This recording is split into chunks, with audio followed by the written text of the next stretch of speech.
Hey friends, it's Queen Mab here, and today I am going to talk about one of my absolute favorite guilty pleasures, and that is astrology.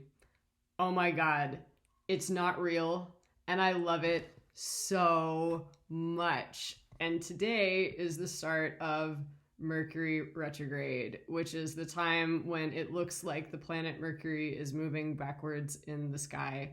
And supposedly this is the time when all things related to communication and travel and anything that would have been the domain of the Roman god Mercury is going to go haywire. Now, I don't know that I really buy that. I mean, both of my trips to Uruguay, one of my favorite places, happened during Mercury retrograde, and both of them were perfectly lovely. Now, when I tried to go to Uruguay when Mercury was direct, that was when the pandemic hit. So maybe the moral of the story is I should only go to Uruguay when Mercury is retrograde. Anyways, this is why I want to be careful with this stuff, because I think it's very easy for me to get on this superstitious, kind of rigid mindset, and I don't want to do that.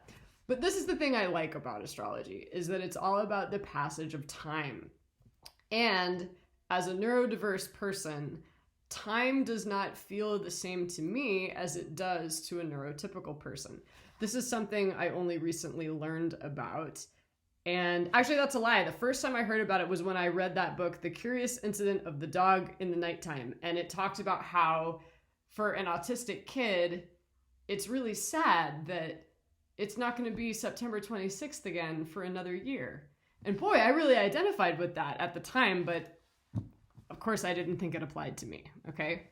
Then I was in this neurodivergent Facebook group, and these gals were talking about how time felt more like a Mobius strip to them than it did like a line. And that's exactly how I feel. I mean, I will think often about the fact that however it is that we're dressing right now, in 10, 15 years, it's going to be dated.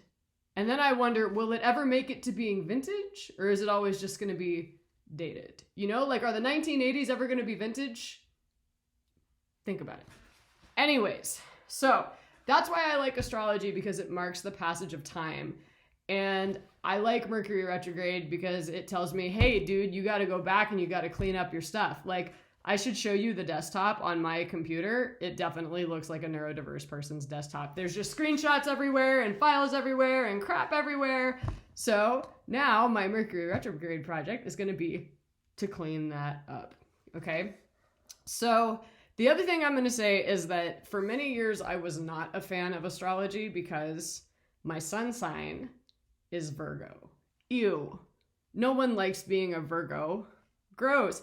Virgos are modest and quiet and clean. And I was like, not really. I would always read the astrology books and I would get to Scorpio and it was like, Scorpios are intense and sexual and dark. And I'd be like, yes, that's what I am.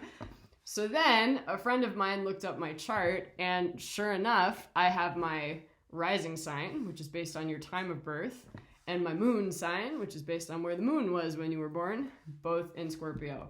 I also have Venus in Scorpio, which is bad. Venus doesn't like to be in Scorpio. And I have Pluto, which is the ruler of Scorpio, right on my ascendant, coming up over the horizon as I was born. So for me, that was all very validating. I liked it so much better than all that Myers-Briggs, IMT, whatever, all that crap. It was just so much more fun, and it was these cool little pictures with these cool little stories, and I love stuff like that. So anyway, do you like astrology? What's your sign? Why don't you tell me in the comments? Thanks for hanging out with me. I'm Queen Mab. You can check out my content at queenmabmusic.com. Don't forget to like, comment, subscribe. See you next time.